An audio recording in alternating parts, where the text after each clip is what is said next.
नमस्कार दोस्तों, मैं हूं सुनील दत्त। आप देख रहे हैं टेक्निकल चैनल। आज इस वीडियो में हम इंटरनेट के बारे में बात करने वाले हैं। जी हाँ, इंटरनेट के बारे में। इंटरनेट क्या है, कौन कौन सी चीज़ें हैं जो पॉसिबल बना रही हैं इसको। सबसे पहले आप इंटरनेट के बारे में एक चीज़ क्लियर करके रख लीजिए कि जो नेटवर्क है उसी को उसका नाम हमने दिया हुआ है इंटरनेट। नेटवर्क मतलब जो वर्ल्ड वाइड जितने भी सर्वर्स हैं, वर्ल्ड वाइड जितने भी छोटे छोटे नेटवर्क हैं या जितने भी लार्ज साइज स्केल के नेटवर्क हैं, उन नेटवर्क को आपस में जोड़ दिया गया है। इसी कनेक्टिविटी का नाम है इंटरनेट। ओके, तो यहां से यदि ये आपको क्लियर हो गया, और ये कनेक्टिविटी कोई एक नहीं, बहुत सारे लोग हैं जो अपने अपने लेवल पे बनाते हैं।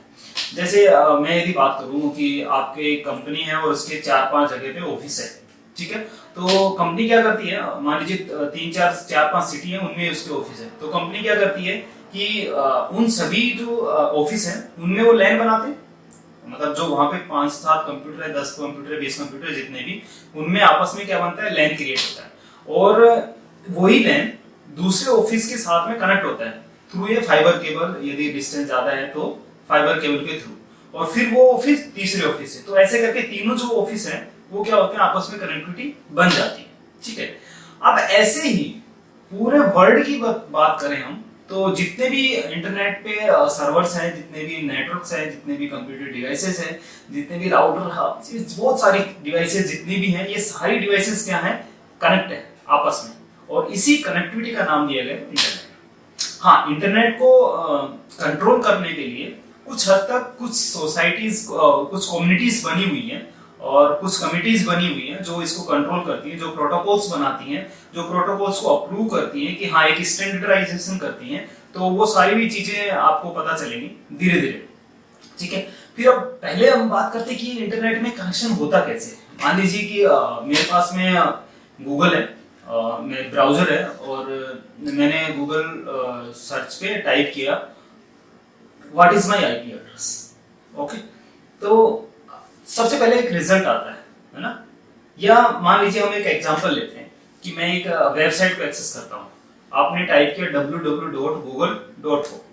ओके, तो जैसे ही एड्रेस में आपने www.google.com टाइप किया, तो www.google.com टाइप करने के बाद में क्या प्रोसेस हो रहा है, कहाँ कनेक्टिविटी हो रही है, कहाँ से फिर वो पेज आपके पास में आ रहा है, ये सारी चीजें आपको पता होनी चाहिए। तो आपको इंटरनेट का आर्किटेक्चर समझ में कि है क्या, एक्चुअल में क्या है। देखिए बहुत सारी चीजें हैं, मैं थ्योरी में नहीं जाना चाह रहा हूँ कि आर्किटेक्चर लेवल की आपको चीजें बताऊं, सिर्फ प्रैक्टिकली थोड़ा सा आपको अंडरस्टैंडिंग होनी चाहिए। तो सबसे पहले मैं बता देता हूँ, आप जब भी www.google.com यदि टाइप कर रहे हैं आपके ब्राउजर में, तो आपके कंप्यूटर में जब हमने आईपी एड्रेसिंग की बात की थी, तो हमने उसमें बात की थी कि डीएनएस होता है एक, और एक डीएचसीपी सर्वर होता है। तो डीएचसीपी की बात हमने कर ली तो पुरानी वीडियोस में, कि डीएचसीपी एक सर्वर होता है जो आपको क्या करता है, आईपी एड्रेस प्रोवाइड करता है। लेकिन डीएनएस सर्वर क्या होता है, देखिए जो भी आपके कंप्यूटर में डीएनएस सर्वर मिला हुआ है, जो डीएनएस है वो आपको क्या करता है, नेम रिजोल्व करके देता है। कहने का मतलब जैसे मैंने www.google.com टाइप किया, तो www.google.com जो वेबसाइट है उसका आईपी एड्रेस क्या है, क्योंकि कम्युनिकेशन बिना आईपी एड्रेस के नहीं होगा। तो सबसे पहले आपके ब्राउजर से, आपके कंप्यूटर से एक रिक्वेस्ट जाती है, नेम रिजोल्यूशन की रिक्वेस्ट, कि ये www.google.com का आईपी एड्रेस कहाँ है, मतलब इसके लिए मुझे पैकेट बनाने हैं, इसके लिए मुझे कोई सर्विस रिक्वेस्ट करनी, तो मैं किस आईपी एड्रेस पे कम्युनिकेट करूं। तो जो भी आपने डीएनएस एड्रेस डाला हुआ है, जैसे कई बार हम गूगल का डिफॉल्ट डीएनएस डाल देते हैं, या नहीं भी डाल के रखा तो आपका कंप्यूटर पक्का कोई ना कोई डीएनएस लेगा। यदि डीएनएस नहीं ले रहा है, इसका मतलब आप इंटरनेट पे काम नहीं कर पाएंगे। सिंपल सी बात है। आपको फिर आईपी एड्रेस पता होनी चाहिए, आपको क्या होना चाहिए, आईपी एड्रेस डायरेक्ट पता होना चाहिए, तभी आप क्या कर सकते हैं, कम्युनिकेशन कर सकते हैं। और यदि आप कीवर्ड पे कर रहे हैं तो डीएनएस जरूरी है। तो सबसे पहले जब भी आपके कंप्यूटर में एक रिक्वेस्ट इनिशिएट होती है, तो यदि आप google.com की रिक्वेस्ट इनिशिएट कर रहे हैं, तो सबसे पहले डीएनएस के पास आती है। डीएनएस क्या करता है कि .com जो सर्वर है, डीएनएस के पास क्या होता है, .com क्या है, एक सर्वर है, डीएनएस सर्वर, और यहाँ पे एक नाम लिया गया गूगल, तो इसलिए पूरा एड्रेस क्या हुआ, google.com। ठीक है। तो सबसे पहले रिक्वेस्ट जाती है कॉम के पास। कॉम जो सर्वर है वो सिंक होता है डीएनएस के साथ में, कि जो कॉम है उसके डोमेन में कौन कौन से नेम रजिस्टर्ड है, और यदि वो नेम रजिस्टर्ड है तो उनका आईपी एड्रेस कहाँ पे है, ये कॉम के सर्वर के पास में लिस्ट है। अब जो भी वो सर्वर के पास में लिस्ट है, हमारा जो डीएनएस एड्रेस है, हो सकता है वो दूसरा हो, या हो सकता है गूगल का आप यूज कर रहे हैं तो उसी का डीएनएस है, उसी का सर्विस है, सब कुछ उसी का है, लेकिन डीएनएस के पास जाएगा, वहां से वो क्या करेगा, आईपी एड्रेस आपके कंप्यूटर को प्रोवाइड करेगा। कि गूगल का जो डीएनएस आपने कॉल किया था google.com के लिए, तो उसका आईपी एड्रेस ये है। फिर हमारा ब्राउजर क्या करता है, फर्दर एक पैकेट बनाता है google.com www.google.com कि मुझे ये जो बेस है, यूआरएल है, इसका होम पेज चाहिए, ठीक है। और फिर वहां से आपको एक होम पेज आता है और उसमें आपको क्या लिखा आता है, यहाँ पे सर्च करने के ऑप्शन आता है, मतलब एक पेज आपके पास में आ गया। ओके, ये तो बात हुई कि थ्योरेटिकली हमने देखा कि पहले कैसे होता है, 2-3 चीजें आई इसमें। अब ये जो कनेक्टिविटी है कैसे हो रही होगी, चलिए हम बात करते हैं। हम गूगल के डीएनएस के पास ही मैंने रिक्वेस्ट भेजी थी, तो गूगल के डीएनएस तक कैसे पहुंचा मेरा नेटवर्क। आपके कंप्यूटर से कनेक्टिविटी कहां हुई, आपके स्विच में, आपके स्विच से आपके राउटर में, आपके राउटर के बाद में आपका जो होम राउटर है उसके बाद में जो कनेक्शन आता है वो कहां पे आता है, आईएसपी का। आपका राउटर से आईएसपी का राउटर कनेक्टेड रहता है, आईएसपी का राउटर से फिर फर्दर कोई दूसरा आईएसपी होगा। जैसे आप यदि कोई छोटी सिटी में है तो एक पूरा मतलब जैसे कोई राजधानी होती है, कोई स्टेट की राजधानी है, उसमें एक हब बनाया होगा उन्होंने, उसमें उनका होता है ना जैसे एक्सचेंज होते हैं, ऐसे उनका क्या होगा, एक सेंटर होगा, वहां सारे पैकेट उसके थ्रू जाएंगे नेटवर्क के। उसके बाद में क्या होता है, क्योंकि पैकेट कहां जाना है, मान लीजिए कैलिफोर्निया जाना है, तो आपको पैकेट इंडिया से बाहर करना होगा, ठीक है। तो फिर उसके बाद में जितने भी आईएसपी प्रोवाइडर हैं वो सभी अपने अपने लिंक कहां तक रखते हैं कि कंट्री गेटवे होता है, कंट्री गेटवे तक आपके लिंक बना के रखते हैं। फिर कंट्री गेटवे के पास पैकेट पहुंचता है और फिर वहां से रूट होता है कि हाँ कौन से कंट्री में जाना है और डेस्टिनेशन क्या है और उसके लिए कौन सा रूट बेस्ट है, ये सभी तो रूटर डिसाइड करते हैं। तो कनेक्शन कुछ ऐसे होता है कि आप यहाँ से आईएसपी दूसरे आईएसपी से मतलब अपने सेंटर में, और उसके बाद में कंट्री गेटवे के बाद में दूसरे जिस कंट्री में आपने रिक्वेस्ट भेजी उसके कंट्री गेटवे में, हो सकता है डायरेक्ट उस कंट्री से और हमारी कंट्री का कनेक्शन हो, या हो सकता है नहीं हो तो फिर क्या हो, तीसरी कंट्री के थ्रू भी आपका कनेक्शन बनेगा।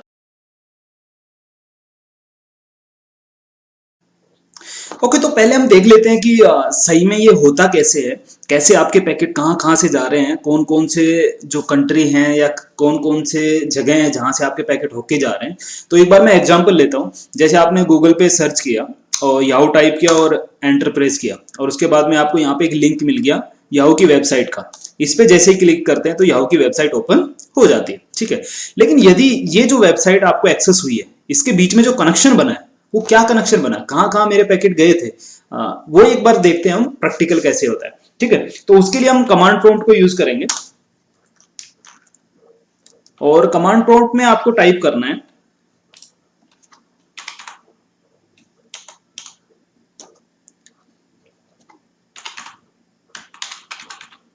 ट्रेसर्ट, और जो आपका एड्रेस है जैसे in.yahoo.com, यही था वेबसाइट का एड्रेस, यही है, ठीक है। तो इसको हम टाइप करते हैं,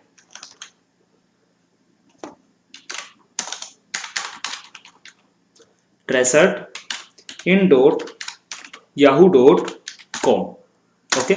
और मैंने क्लिक कर दिया। अब मैं आपको पहले बता देता हूं ये ट्रेसर्ट है क्या। आपने पहले वीडियो में भी बात की थी कि ट्रेसर कमांड किस लिए यूज की जाती है। ट्रेसर कमांड इसलिए यूज की जा रही है ताकि हम ये जो वेबसाइट है यहां तक पहुंचने का रूट देख सके, वो ट्रेस कर सके, ठीक है। तो देखिए, सबसे पहले जैसे ही हमने बात की थी कि जब भी आप कोई डोमेन नेम डालते हैं, मतलब जो वेबसाइट का एड्रेस जा रहे हैं, तो उसका आईपी एड्रेस पहले रिजोल्व होता है, ठीक है। आईपी एड्रेस पहले क्या होता है, रिजोल्व होता है। तो इसने सबसे पहले जो काम किया है, ट्रेसिंग रूट टू, ये फुल्ली क्वालिफाइड डोमेन नेम है और ये इसका आईपी एड्रेस है, ठीक है। तो मतलब अब जो ट्रेस रूट हो रहा है वो इस आईपी एड्रेस के ऊपर में ट्रेसिंग होगी। तो ये देखिए यहाँ पे चल रहा है ये अभी, ओके। तो रूट पूरा कंप्लीट आ गया। देखिए मैं आपको बता देता हूं ये है क्या। पहले आपका ये आईपी एड्रेस मतलब आपका कंप्यूटर का है, यहां से एक पैकेट बना, फिर यहां पे गया, फिर यहां पे गया, फिर यहां पे गया, फिर इस आईपी एड्रेस पे गया, और बस ये ऐसे ही कंटिन्यू यहां तक पहुंच गया। लास्ट में आपका आईपी एड्रेस क्या है, ये, ठीक है। इसको देखिए, ये जो आईपी एड्रेस है और ये जो आईपी एड्रेस है सेम है। हमने इसका रूट ट्रेस किया था, लेकिन बीच में हमारे ये इतने सारे जो हैं आईपी एड्रेस के साथ में कम्युनिकेशन हो रहा है। तो अब हम ट्रैक कैसे करेंगे कि मुझे पता करना है फिजिकली ये कहां पे गया। कौन सी जगह पे। तो एक बार इसको देखते हैं कैसे करना है आपको। जैसे फर्स्ट वाला आईपी, ये तो मेरा आईपी एड्रेस है, मतलब ये मेरा क्या है डिफॉल्ट गेटवे का, मेरा आईपी एड्रेस अलग है। एक बार मेरा आईपी एड्रेस देखें, आईपी कॉन्फ़िग देखा, मेरा जो आईपी एड्रेस है लोकल आईपी एड्रेस वो क्या है 192.168.0.107। तो इसका मतलब यहां ये जो कंप्यूटर है यहां से पैकेट बना यहां पे गया। अब ये जो है ये क्या है, ये रूटर है, क्या है रूटर है मेरे जो यहां पे लोकेशन पे। उसके बाद हम बात करते हैं दूसरा एड्रेस, हम इसको कॉपी कर लेते हैं और एक वेबसाइट है IP2 लोकेशन, या तो एक IP लोकेशन की वेबसाइट है, वहां पे आप क्या कर सकते हैं आईपी एड्रेस टाइप करके उसकी लोकेशन देख सकते हैं कि ये कहां पे। तो सबसे पहले ये 218 वाला एड्रेस लिया और यहाँ पे लुकअप पे क्लिक करता हूं, तो यहाँ पे नीचे रिजल्ट आते हैं। देखिए यहाँ पे क्या बोल रहे हैं, ये रिजल्ट आ रहा है कहां पे है, ये BSNL का, ठीक है। मतलब ये कहीं ना कहीं क्या है BSNL का आईपी एड्रेस है, ये कहीं ना कहीं क्या है BSNL का आईपी एड्रेस है। यहाँ पे ये लोकेशन जो दिखा रहा है ये एग्जैक्ट रहता है, लेकिन क्या करते हैं ना, जैसे BSNL ने आईपी एड्रेस लिया और वो आज बेंगलुरु के लिए इसको यूज कर रहा है और कल को वो हो सकता है कि इंडिया की कोई दूसरी सिटी के लिए उसको यूज करने लग जाए, तो हो सकता है ये डाटाबेस थोड़ा ओल्ड हो, बट कंट्रीज चेंज नहीं होंगी, मतलब आपको पता चल जाएगा कि कौन सी कंट्री में आपका पैकेट जा रहा है। तो फिर नेक्स्ट में एक फर्दर एक आईपी एड्रेस है, ये रेंज देखिए सेम ही है, तो ये भी BSNL का ही होगा, बट हम देखते हैं कि कहां का है, ठीक है।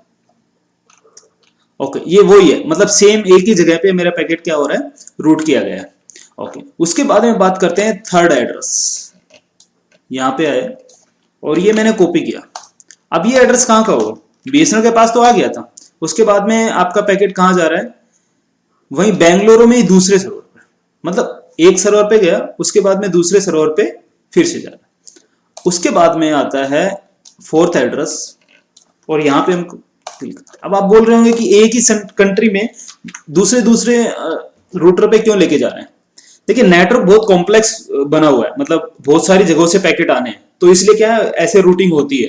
तो बेस्ट जो रूट पड़ता है वो आपको क्या करेगा ट्रैक करके दिखा देगा।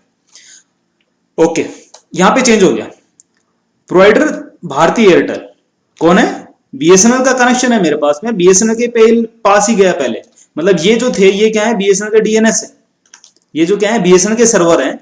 उसके बाद में दोनों पे BSNL पे इन्होंने घुमाया, उसके बाद में यहाँ पे एक एयरटेल का रूटर है वहां पे दे दिया इन्होंने, मतलब इनका पैकेट इनको एयरटेल को पास कर दिया। तो दो कंपनी आ गई, पहले BSNL और फिर ये कहां पे गया कोलकाता, पहले बेंगलुरु से कोलकाता। उसके बाद में फिफ्थ एड्रेस देखते हैं जो 125 वाला, ये कहां का है, तो इसको भी हम टाइप करते हैं यहीं पे और ओके बेंगलुरु कोलकाता उसके बाद दिल्ली। अब यहां पे आप ISP देख लीजिए, भारती टेलीसोनिक, ये अलग कंपनी है, टीयर 2 कंपनी है। ओके तो उसके बाद में हम बात करते हैं 27, ये आईपी एड्रेस, ठीक है। देखिए पहले बेंगलुरु उसके बाद कोलकाता फिर दिल्ली। अब पैकेट कहां जा रहा है, ओह सिंगापुर, ठीक है। दिल्ली से डायरेक्ट आपका कंट्री गेटवे निकला और कहां पे पहुंच गया पैकेट सिंगापुर में, मतलब आपने कंट्री क्रॉस कर दिया, ठीक है। अब यहां पे ISP इक्विनिक्स सिंगापुर, मतलब दूसरा ISP आ गया, हमारे यहाँ पे हमारी ISP थी, यहाँ पे दूसरा ISP चला गया, ठीक है। ये सिंगापुर का ISP। चलिए पैकेट कहां जाना था, याहू के सर्वर पे जाना था, तो फिर ये सिंगापुर गया। उसके बाद में हम बात करते हैं दूसरा, देखिए यहाँ पे यदि आप देखेंगे गौर से तो यहाँ पे आपको कुछ yahoo.com लिखा है, मतलब याहू वाले सर्वर पे अभी ये पैकेट पहुंच गया, लेकिन हमें जाना कहां पे है, यहाँ पे नहीं पहुंचे अभी हम। अभी कहां जा रहे हैं देखते हैं, सिंगापुर में ही गए हम। उसके बाद में सिंगापुर से जो ISP था उसने रूट कराया हांगकांग में, और वहां पे क्या है इंटरनेट कंटेंट प्रोवाइडर, मतलब एक कंपनी होगा कोई, और उसको इन्होंने रजिस्टर्ड किया हुआ इससे, तो उसकी तरफ इनके पैकेट क्या है चलेगा। उसके बाद में बात करते हैं, इसके बाद में कहा गया, फिर ये 106 वाला IP एड्रेस ले लेते हैं। और लुकअप, फिर से सिंगापुर, ठीक है, ओके। उसके बाद में एड्रेस, और इसको भी पेस्ट करके देखते हैं ये कहां जा रहा है, और ये एड्रेस भी सिंगापुर में, मतलब सिंगापुर में ही ये अभी रूट हो रहा है। तो ऐसा होता है, कंपनीज अपना कॉम्प्लेक्स नेटवर्क बनाती हैं, अपने लोकेशन के हिसाब से रूट करवाती है पैकेट, कहाँ सर्वर है कहाँ नहीं है, उसके हिसाब से बहुत सारे रूटर के थ्रू आपका पैकेट होके जाता है, बट कंप्लीट रूट आपको पता चल जाता है। फिर देखिए ये सिंगापुर आ गया, ठीक है। तो ऐसा होता है। अब ये लास्ट डेस्टिनेशन है, ये क्या है हमारा लास्ट डेस्टिनेशन है सिंगापुर का, और आईएसपी क्या है, याहू इंक, मतलब ये जो एड्रेस है ये किसके हैं, याहू को मिले। हमने यहां से पैकेट इनिशियलाइज किया बीएसएनएल से, बीएसएनएल से बेंगलुरु से पैकेट इनिशियलाइज हुआ, बेंगलुरु में फिर से गया, फिर उसके बाद में कोलकाता गया, कोलकाता में भारतीय एयरटेल था, भारतीय एयरटेल के बाद में फिर दिल्ली गया, दिल्ली में कोई दूसरा कंपनी था जो टीयर 2 कंपनी है, उसके बाद में सिंगापुर गया, सिंगापुर में सिंगापुर का आईएसपी था, उसके बाद में फिर से ये हांगकांग सिंगापुर ऐसे घूमता है, और लास्ट में ये आके आपको याहू के मेन जो सर्वर है, मेन जो याहू इंक कंपनी है उसके आईपी एड्रेस पे, ठीक है। तो ऐसे एक रूट बनता है कि कैसे आप पता कर सकते हैं, आप भी देख सकते हैं कि कौन से, मतलब इंटरेस्टिंग है, आप एक बार ट्राई करके देखिएगा, कोई भी डोमेन नेम डालिए यहाँ पे। जैसे मैं एक और डोमेन नेम आपको बता देता हूं, आप इसको करीब करके देखिएगा, tracer.google.com है ना। तो देखिए ये एक आईपी एड्रेस रिजोल्व हो गया सबसे पहले। अभी आईपी एड्रेस को यदि आप देखना है कि ये कहां का है, तो आप डायरेक्ट देख सकते हैं कि मुझे अभी कौन से गूगल के कौन से सर्वर से डाटा मिलेगा, कैलिफोर्निया से मिलेगा, ठीक है। लेकिन अभी पाथ कैसे होगा ये अभी चल रहा है कंटिन्यूस, ठीक है। देखिए सबसे पहले वही एड्रेस आ रहा है जो हमारा ऊपर ये 192, क्योंकि आपके जितने भी पैकेट जाएंगे वो कहां से जाएंगे, आपके राउटर से होके निकले। तो ये एक मेन ही गेटवे, मतलब मेन चीज है जो जहां से आपके पैकेट इन और आउट होते हैं यदि आप इंटरनेट पे कनेक्ट होते हैं तो, ठीक है। तो आप भी एक बार चेक करके देखिएगा अपने कोई एक आईपी एड्रेस को, या तो आपको कोई डोमेन को जो आपको बहुत वेल नोन है उस डोमेन को चेक करके देखिए कि वहां का पैकेट कहां कहां जा रहा है। और आईपी एड्रेस की लोकेशन देखने के लिए आपको ये वेबसाइट है IP2 लोकेशन, और या तो आप सिर्फ गूगल पे मारो आईपी लोकेशन, और यहाँ पे बहुत सारे आते हैं, तो ये जैसे आईपी लोकेशन फाइंडर, जियो, ये है, ये वेबसाइट भी सेम काम करती है। ऐसी बहुत सारी वेबसाइट है जो बहुत सारे काम करते हैं। देखिए ये सेम वही है, United state California Google LLC, ठीक है। गूगल के सर्वर को हमने एक्सेस किया था इसलिए ऐसे देखा। तो आप पूरा डिटेल देख सकते हैं कि हाँ। उसके बाद में आपको मैं थोड़ी सी एक चीज दिखाना चाहता हूं कि हमने जो बात की कि फाइबर के थ्रू डाटा जाता है और कंट्री गेटवे होते हैं, यहां से निकलता है, तो वो कंट्री गेटवे कहां से देखते हैं आपको देखना है कि यदि, तो आप क्या करिए, सीधा सा यहाँ पे सर्च पे मारिए submarine cable, submarine cable map. तो आपको एक वेबसाइट ओपन होगी, सबमरीन केबल मैप।